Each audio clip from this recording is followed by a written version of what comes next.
August 20th, 1942. Us gallant Canadians in 9-hour raid on Dieppe.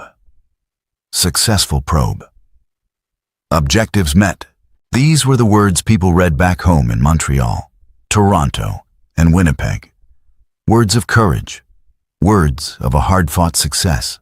In the hospitals of southern England, Canadian nurses read the same papers. They felt a swell of pride. They began preparing the wards.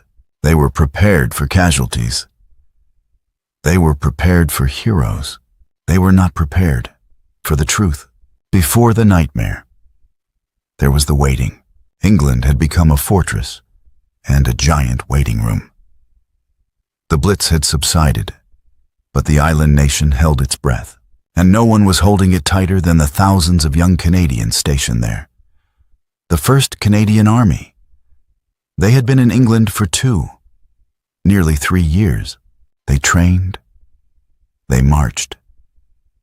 They went to dances in drafty village halls and drank warm English beer. They wrote millions of letters home, letters full of patriotic confidence, all censored of any real boredom or any real fear. We're giving Hitler what for?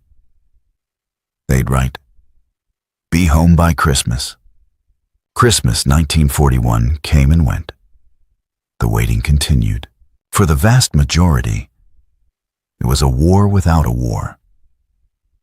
The newspapers were full of dramatic headlines, of Rommel in the desert, of the desperate struggle in Russia, of Japanese advances in the Pacific.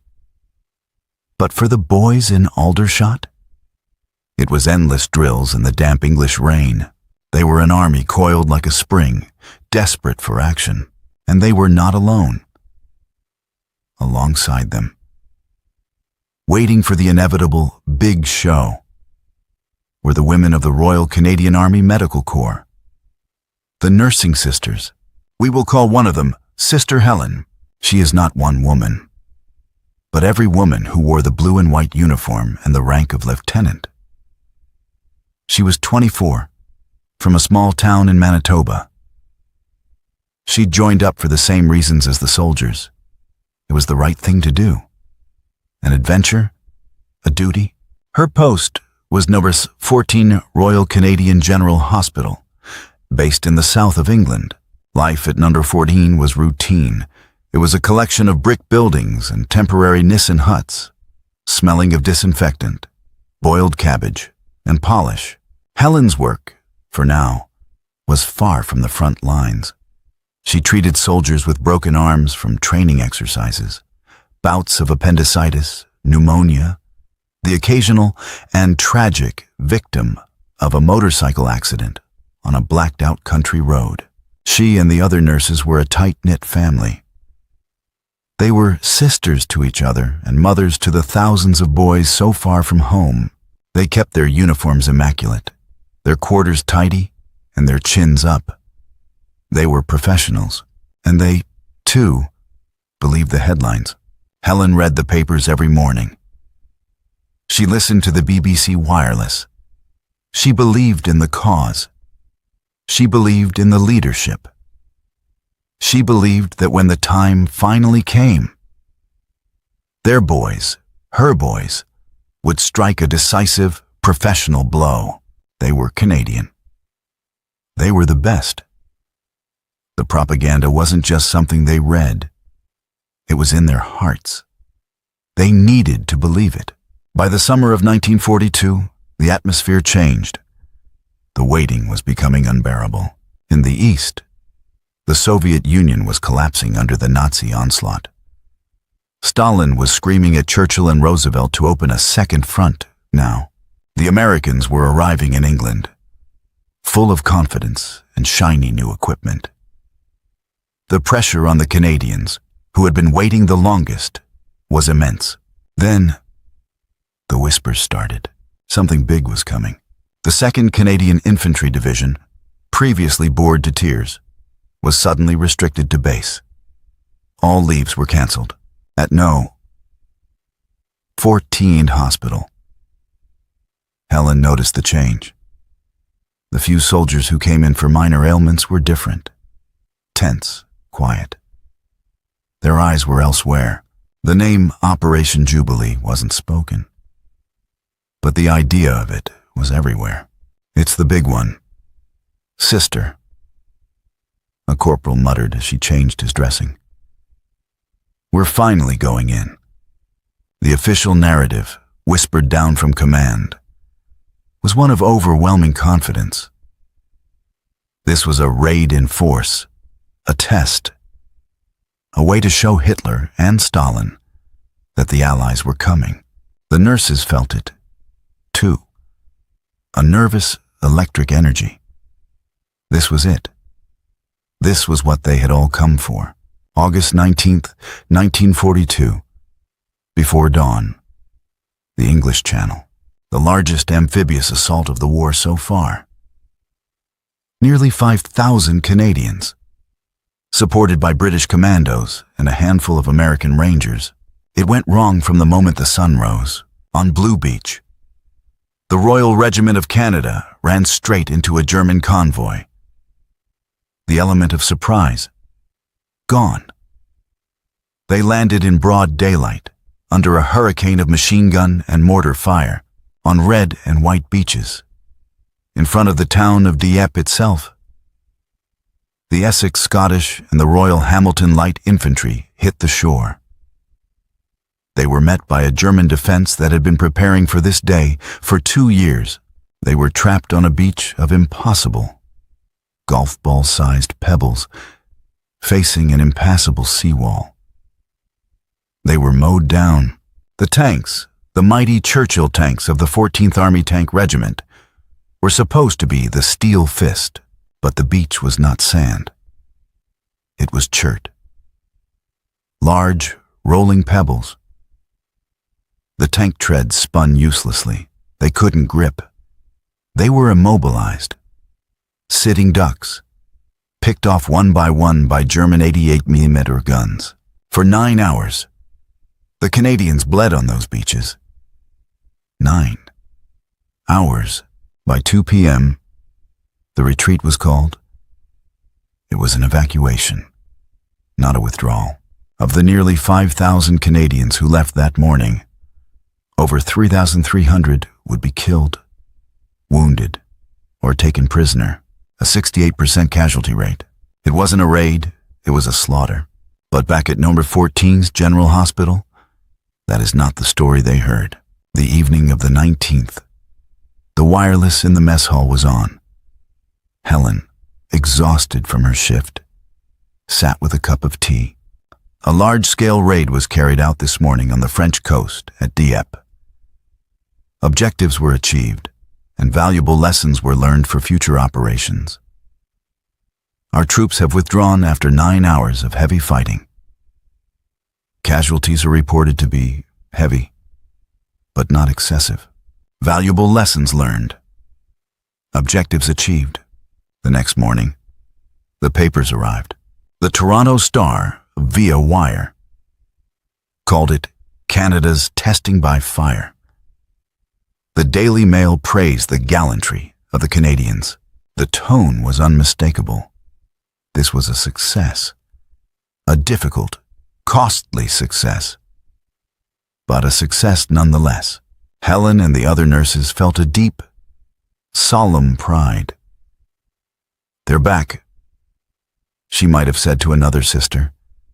They did it. They knew casualties were coming. That was the job. They began preparing the wards. They sterilized instruments. They folded bandages. They set up rows of cots. They expected walking wounded. They expected boys with shattered arms and shrapnel in their legs. Heroes with stories to tell. They were prepared. The first hospital trains were due late on the evening of August 20th. Helen and the other nurses stood on the dark platform, their white aprons stark under the dim blackout lights. A cold rain began to fall. The train clattered into view, long and dark. It hissed to a stop, steam billowing into the wet night air. The platform was silent. The first thing that hit them wasn't a sound. It was a smell. It cut through the smell of the rain and the coal smoke, the rank, metallic, overpowering stench of old blood. of sulfur, of burned diesel, of unwashed bodies. And something else? The sweet, sick smell of gangrene. And then the sound. It wasn't the cheerful banter of returning heroes. It wasn't the stoic silence of the wounded. It was a sound from an abattoir, a low, collective, animal moan, a chorus of agony from 1,000 men. The world stopped. The train was not full of men sitting up, waving. It was stretchers, hundreds of them, packed 3 high, from floor to ceiling, filling every carriage. Men wrapped in bloody, shredded, seawater-soaked blankets. Men with no faces, men with no arms, men with no legs, men whose bodies were pulverized, shattered by the chert pebbles that had turned into secondary shrapnel. Men who were just pieces. Helen froze. The orderlies began the horrific work of unloading. This wasn't a successful probe. This wasn't casualties, not excessive. This wasn't a valiant test. This was a catastrophe. She looked at the endless line of stretchers disappearing into the darkness. She looked at the shattered boy, no older than her brother, being lifted from the train. His eyes wide and vacant with shock. And in that single, horrific, gut-wrenching moment, Sister Helen Dubois knew. The newspapers, the radio, the government, they were all lying. The nurses didn't have time to be horrified. Not yet. That realization, that cold shock on the platform, was a luxury. It lasted only a second. Then, the training took over. The platform emptied. The wards overflowed. The next 72 hours were not medicine. They were butchery in reverse. It was a desperate, frantic effort to reclaim men from the brink of death.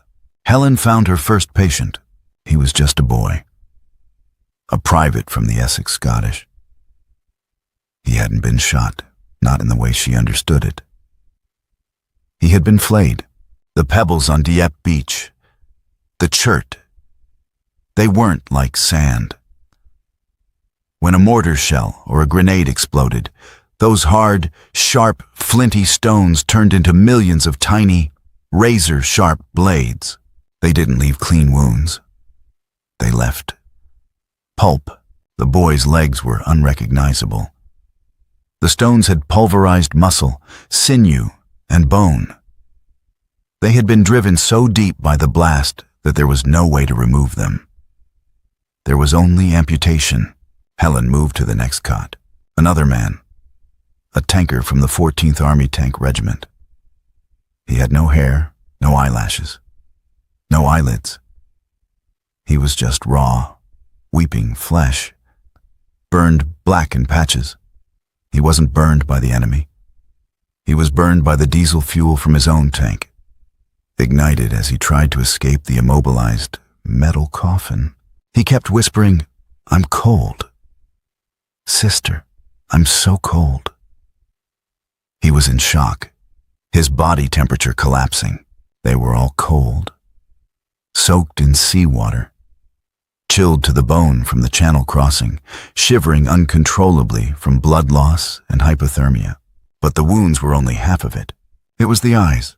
The Dieppe stare, a hollow, vacant, 1,000-yard shock that Helen had never seen before, not even in medical textbooks. These men weren't just wounded. They were shattered. They were ghosts who had brought their bodies back with them. No. 14 Hospital was equipped for 500 beds. By midnight on the 20th, they had $1,000. By dawn on the 21st, another train had arrived. They put stretchers in the corridors, blocking the fire exits. They put them on the floors between the cots. They cleared the mess hall and turned it into a pre-op ward. Surgeons, men who had been training for years for this, worked for 48 hours straight. Their green gowns turned black with dried blood. They stopped only to drink scalding tea, their hands shaking, before diving back in. They were performing amputations in a frenzy, trying to get ahead of the gangrene that had already set in. That sweet, sick smell that now hung over the entire hospital. Morphine ran low, plasma ran low, bandages ran low. The simplest, most vital supply, clean water, ran low. The air was thick with the smell of ether, sweat, blood, and death, and the sounds. The sounds were of men begging. Begging for their mothers. Begging for water. Begging for more morphine. And some begging for a pistol. Sometime on the second day, August 21st, Helen finally took 5 minutes. 5 minutes to lean against a wall in the staff room, her apron soaked through, her arms aching. On the table was a newspaper from that very morning. She picked it up. Her hands were still sticky. The headline read, "Canada's Valiant Attack." The subheadline, "Valuable Lessons Learned. Nazis Given a Taste of Allied Steel." She read the words, "Gallant. Successful probe. Objectives met. Spirits high." And through the thin wall, she could hear a 19-year-old sergeant from the Royal Hamilton Light Infantry screaming, not in pain, but in sheer, mind-breaking terror. He was reliving the landing, screaming, "Get down! Get down!" Oh God, the ramps. This was the moment the lie crystallized. It moved from a sickening realization into a cold, hard, physical fact. The words in her hand were obscene. They were a desecration. She started to listen, really listen, in the brief moments she had. While changing a dressing or holding a man's hand as he died, she heard the truth. The whispers from the survivors. A corporal, his hands shaking so badly he couldn't hold a cigarette, told her, "They knew we were coming. Sister, they were waiting for us. We saw them. On the cliffs, just waiting. The machine guns. They were sighted right on the landing craft ramps. They just opened up before we even got our feet wet. A tank gunner, burned and temporarily blind, whispered, 'We couldn't move. The stones, the tracks just spun. We just sat there. We sat there and burned. We couldn't even get off the beach. Nobody got off the beach. A private from the Royal Regiment. One of the few survivors from Blue Beach just cried. We never had a chance. They never gave us a chance. They told us it would be easy. They told us the Air Force had taken out the guns. They lied. Sister, they lied to us all. It wasn't a battle. It was a trap. It wasn't a probe. It was a blood sacrifice. It wasn't valuable lessons learned. It was a massacre, and the men who sent them. The men sitting in their comfortable offices in London. They knew. Or they should have known. Helen looked at the newspaper headline again. "Gallant Canadians."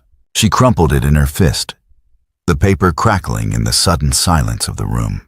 The nurses of Note 14, the surgeons, the orderlies. They were now the sole custodians of a truth that the rest of the world was being denied. They weren't just treating wounds. They were processing the evidence of a crime. They were living inside the lie, and it was deafening. The first wave of chaos subsided. It did not end, but it changed. The frantic rush of amputations and life-saving surgeries gave way to the long, grueling war against infection. The wards were now filled with men missing limbs, men with permanent burns, men who would never see again. The hospital smell changed from blood and ether to the acrid choni, chemical smell of carbolic acid and the ever-present rot of infection. And with this new, grim routine came a new, heavier burden, the psychological one. Helen and the other nurses, having processed the physical horror, now had to confront the mental carnage. The men talked. They talked in their sleep, screaming at shadows on the ceiling. They talked during the day, obsessive, looping stories. The same details, over and over. The ramp went down, and Jimmy. God. Jimmy. He just came apart. Right beside me. Just apart. They weren't telling war stories. They were performing exorcisms. Helen's job was no longer just about changing dressings and giving injections. It was about listening. It was about sitting by a cot at 3 a.m., holding the trembling hand of a man who was terrified to close his eyes. Because closing his eyes meant he was back on White Beach. They had to listen to these horrific, first-hand accounts of incompetence and slaughter. And then they had to walk out of the ward, out into the real world. They'd go into the local village for a precious hour off duty. The villagers, the English, would see the Canadian uniform and smile.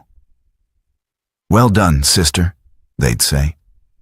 "Gave Jerry a good poke in the eye, didn't you?" What could she say? What could they say? No. Actually, we sacrificed 3,000 men for nothing. No. Actually, the man I just held down while he died was only 18, and his last words were that they were lied to. They couldn't. They were officers in His Majesty's Army. They were bound by the Official Secrets Act. They were bound by military censorship. They were bound by duty. To speak the truth, to contradict the official narrative, wasn't just bad manners. It was sedition. It was harming morale. It was aiding the enemy. So Helen learned to nod.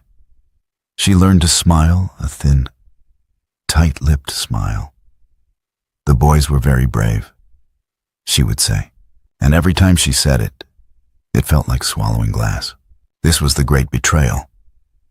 The second wound of Dieppe. The first was inflicted by German guns. The second was inflicted by their own side. The nurses became a priesthood of silent witnesses. They carried the confessions of an entire division, but could offer no absolution, because they, too, were trapped. A few weeks later, the official visitors began to arrive. Staff officers from Canadian military headquarters in London, politicians, even on one occasion, a newspaper reporter who had been given special clearance to write a follow-up piece on the wounded heroes. Helen watched as a matron, her face a mask of professional granite, led a politician down the clean ward, the ward with the acceptable wounds. The men who could sit up, the men who had been prepped. The visitor would stop by a bed. "Well done, lad. We're all proud of you back home. You showed them." The soldier, his eyes still holding that hollow stare, would just nod. "Yes. Sir." The visitor would move on, satisfied. But they never took the visitors to Ward C. They never took them to the Burns unit. They never took them to the Screamer ward, where men were kept under sedation. Helen and the other nurses were, in effect, complicit in the cover-up. They were the stage managers, ordered to tidy up the horror, hide the worst of it, and present a sanitized, heroic version of the catastrophe. They hated it. It was a violation of the very truth that they were witnessing. The gap between reality and propaganda was now a canyon. In the wards, the smell of death, the sound of weeping, the fragmented whispers of a massacre. Outside the wards, gallant raid. Lessons learned? Canada's finest hour. The men they were treating weren't heroes of a victory. They were the survivors of a colossal, criminal failure. And the nurses were the only ones who knew the full extent of it. This burden took its toll, Nurses who had been cheerful and resilient became quiet, gaunt. Their letters home became thin and meaningless, full of platitudes about the weather. How could they describe their world? How could they tell their mothers in Manitoba that they spent 12 hours a day holding men together, physically and mentally, while the world outside celebrated the very event that destroyed them? They stopped reading the newspapers. They couldn't bear it. One evening, in the mess, a younger, newer nurse, one who hadn't been on duty when the trains arrived, mentioned a BBC broadcast she'd heard. One that called Dieppe a vital step on the road to victory. Helen, exhausted, her hands raw from scrubbing, finally snapped. "Stop, just stop talking." The room went silent. "You weren't there," Helen whispered, her voice shaking. "You didn't see them. You didn't smell them. It was a lie. All of it. A bloody, bloody lie." She pushed back her chair and walked out, leaving the other nurses in stunned silence. The truth was a poison, and it was isolating them. It built a wall between them and everyone who wasn't there. They were living on an island of horror, and the propaganda was the ocean all around them, trying to drown the truth. But the truth, as it always does, endured. It endured in the bodies of the men who would never walk again. It endured in the nightmares of the men who would never be whole again. It endured in the exhausted, cynical eyes of the nurses. The official reports could say whatever they wanted, but the evidence was in their wards. The evidence was what Helen cleaned, bandaged, and held every single day. She knew, they all knew, the war would go on. There would be other battles, Sicily, Italy, Normandy. But for Helen, and for every nurse who worked those wards in August 1As, something fundamental had broken. Their optimism was gone. Their blind, patriotic faith in the leadership had been amputated, just as surely as the limbs of the soldiers they treated. They were no longer naive adventurers. They were veterans, not of a battle, but of the lie after the battle. And that, perhaps, was the heaviest burden of all. They had not only seen the true cost of war, they had seen the true cost of propaganda. The price of Dieppe wasn't just paid on the beaches. It was paid in the wards of No.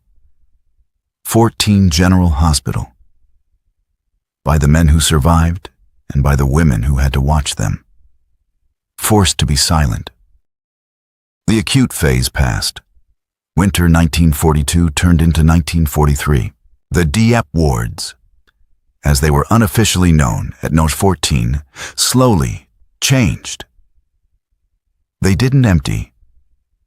The men who could be patched up, the lucky ones, were sent to rehabilitation centers to begin the long, agonizing journey of learning to live without legs or arms or sight. The men who were deemed permanently unfit, the ones too broken to be hidden, were eventually shipped back to Canada. They were moved quietly, out of public view, lest the sight of them contradict the official story. Helen stayed. The war was far from over. In 1943, she was transferred, moving with the Canadian forces as they prepared for the invasion of Sicily. And then, the brutal slog up the spine of Italy. She was a different nurse now. When the first casualties from Ortona arrived, men ripped apart by booby traps and street fighting, she was ready. She was harder. She was more efficient. She was colder. She was the veteran. She taught the new, bright-eyed nurses from Montreal how to prioritize, how to perform triage not just on the body, but on the soul. She taught them how to ignore the screams of the man who would live and focus on the one who was silently bleeding out. And she taught them to ignore the newspapers. Don't read that. She'd tell a new sister, pointing to a paper full of triumphant headlines. It's poison. The truth is in here, in this ward, nowhere else. Dieppe had been a crucible. It had burned away her naivete. It left steel. And what of the lie? It held for years. The official narrative held fast. The political and military leadership, led by figures like Lord Mountbatten, framed the disaster as a necessary sacrifice. The lessons learned at Dieppe, they claimed, saved tens of thousands of lives on D-Day. 2 years later, it was a neat, tidy, and politically useful explanation. It turned a catastrophe into a down payment on victory. The generals who planned it went on to glorious careers, dining out on the story that the gallant Canadians had provided the vital blueprint for invasion. The politicians who approved it praised the indomitable spirit of the troops. They built memorials. They wrote authorized histories. But the truth, the messy, incompetent, horrific truth, was kept locked away. It was locked in classified top-secret after-action reports. It was locked in the fractured minds of the 2,000 men who spent the rest of the war in German prisoner-of-war camps. And it was locked, forever, in the hearts of the nurses who had seen the trains. It wasn't until the 1950s, 60s, and even 70s, when historians finally gained access to the unsealed archives, that the full, unvarnished picture emerged. The truth that Sister Helen had known in one sickening second on that train platform took the rest of the world 30 years to admit. The classified reports confirmed everything the wounded soldiers had whispered in the dark. The utter lack of surprise. The Germans were, in fact, fully mobilized and waiting for them. The catastrophic failure to bomb the cliffside gun emplacements. The impossible, impassable Chert Beach that trapped the tanks. The lessons learned were, for the most part, lessons that had already been known, and tragically, ignored. The lie was, at last, officially exposed. But by then, the world had moved on. The war had been won. The narrative was set. So, what is the legacy of Dieppe? Is it that 9/16 Canadians died on a single morning?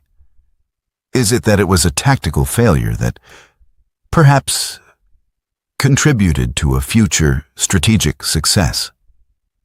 That is what the history books say. That is the data.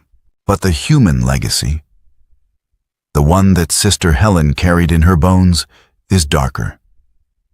It is the story of a government that, in its desperation for a victory, manufactured propaganda so powerful that it blinded an entire nation. It is the story of a fundamental betrayal. The soldiers were betrayed by their command and the medical staff. They were betrayed by the truth. They were forced to become silent accomplices to the lie, ordered to patch up the very evidence that contradicted the headlines. They had to heal the men, while hiding the crime. When we remember Dieppe today, we rightfully remember the men of the Essex Scottish and the Royal Hamilton Light Infantry who charged the impossible seawall.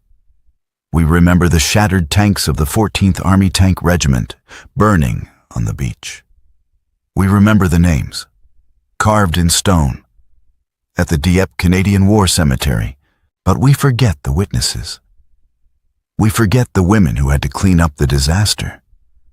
We forget the nurses who stood on that dark, rain-swept platform, who breathed in the smell of death and gangrene, and who instantly, instinctively, understood the awful, terrible gap between the words they were told and the reality they were seeing. They were the first. Before the historians, before the politicians admitted it, before the world knew, the nurses knew. They didn't just heal the wounds of the Dieppe raid. They bore the burden of its truth. They saw the price, not just of war, but of the lie. Helen, our sister Helen, returned to Manitoba in 1946. She continued her career as a nurse, but she never spoke of the war. Not really, like so many of the soldiers she had treated. She found that the people back home couldn't understand. They still believed the headlines. They still believed in the gallant probe that taught us so much. How could she explain the smell of the train? How could she explain the sound of an entire ward of men screaming in the dark? How could she explain what it felt like to hold the hand of a dying boy? While reading a newspaper that called his death a success, she couldn't. So, like all the other witnesses, she kept the silence. The headlines from 1942 were right about one thing. They were gallant Canadians. They just forgot to mention all of them.